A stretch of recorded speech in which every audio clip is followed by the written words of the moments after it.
So hello guys, and welcome to another video.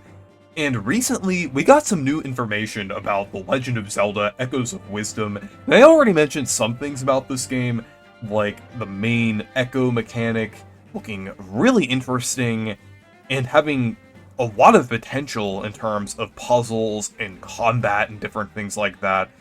But there's another aspect of this game that I'm really looking forward to, and that's the sheer size of this world for a top-down Zelda game.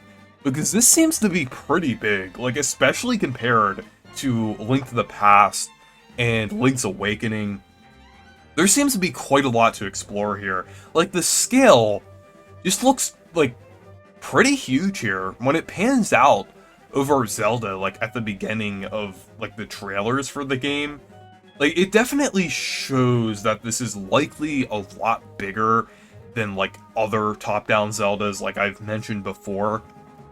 But there also seems to be quite a lot to this world. Like, they're definitely expanding upon Hyrule quite a lot here, with that kind of general, like, Link to the Past style here. They're kind of, like, expanding upon it a lot.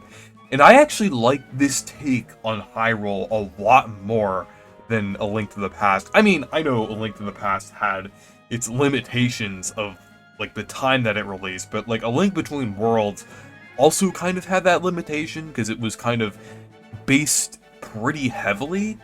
It was basically the same as A Link to the Past.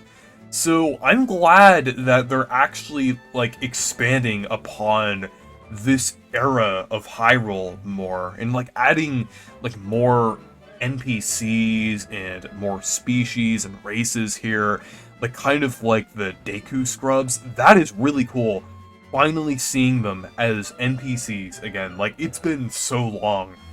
But you also have things like the Gorons, the Gerudos, and two types of Zora as well. I believe another top-down Zelda game has explored that concept before of, like, the two types of Zora, but it's just really cool how they're both NPCs, and they're, like, kind of, like, having disagreements or disputes against each other. I don't know what exactly is gonna happen, but I think it's pretty cool. Like, the River and Sea Zora, I think that's a really cool concept overall, because it's been well established that there are, like, two different types of Zora, and that's been, like, something that has been, like, pretty confusing and pretty interesting for, like, the Zelda timeline for quite a while. So I think it's pretty cool that this game is kind of, like, elaborating on that. And just, like, there's also, like, a lot of scale to this game as well, like, that the Link's Awakening remake couldn't really capture with this style because of the limitations of kind of working with the original game. Well, making it accurate to the original game, that's kind of what I meant. But this time, since this is an entirely new game, there seems to be a lot more verticality in, like, some of the mountain areas, and just, like, a lot more dynamic areas. It doesn't seem as, like, grid-based as other, like, top-down Zelda games. I mean, it kind of is, but it feels more natural, honestly. It kind of evokes, like, a similar feeling to kind of, like, exploring areas in a 3D Zelda game, but still retains the whole gameplay and everything of a 2D Zelda game or top-down Zelda game. So it's pretty interesting. I really like the vibe that the whole world is giving off here. And this game just looks absolutely beautiful as well. Like, I think it looks even better than the Link's Awakening remake. Like, I don't think the blur effect is as apparent here, which is great. And the fact that this world is just, like, so diverse and dynamic is definitely kind of helping with that. Like, since there definitely seems to be, like, more variety here than there was in Link's Awakening. Like, there's more, like, kind of, like, jungle areas and mountainous. I know there were some in Link's Awakening, like Tall Heights, but there seems to be more of that here, kind of between, like, Death Mountain and Elden Volcano. But, one thing that's kind of interesting that I've noticed here, like, Death Mountain is kind of, like, frozen over, as it seems, like, on here in the background. Like, at least, that seems to be Death Mountain there, and the location that it is when it's showing the shot, that it's, like, panning over, like, Hyrule here. It's pretty interesting. But then there's also, like, Elden Volcano here, which is kind of serving a similar purpose to, how Death Mountain sometimes does in some Zelda games. So, and then the Gorons are living there, so I think that's pretty cool. So there's kind of like multiple areas where you'll have like a lot of verticality and different things, and it just seems like there's like a lot of variety here, which is really, really cool. And since this world seems a lot bigger than other top-down Zelda games, they seem to be adding a lot of traversal methods. I think, like, if anything confirms that the world is going to be much bigger than it usually is, I think it would be that. Because we actually have, like, a horse in a 2D Zelda game, which is amazing. I think that's really cool.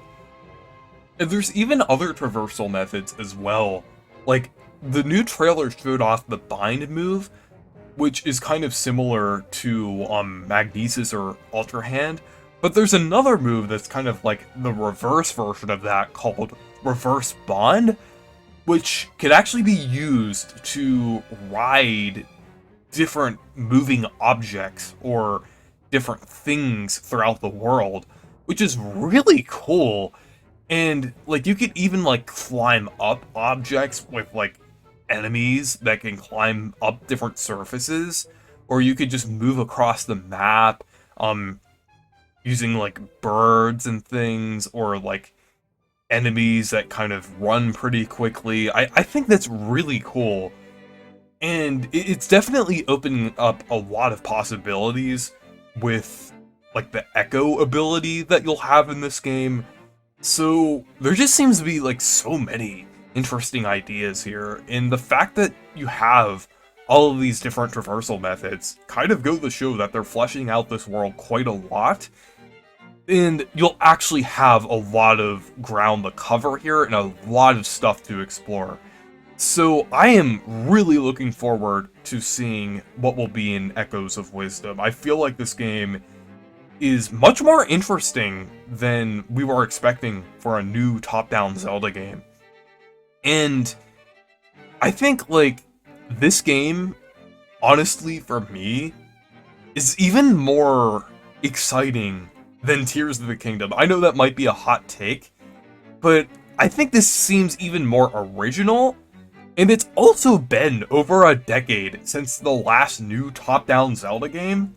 So, even though I'll probably enjoy Tears of the Kingdom more as, like, one of my favorite Zelda games, I feel like this is just like a little more like exciting. I don't know what it is. It's just like this game just seems like a little more unique. But yeah, anyways, thank you guys for watching this video.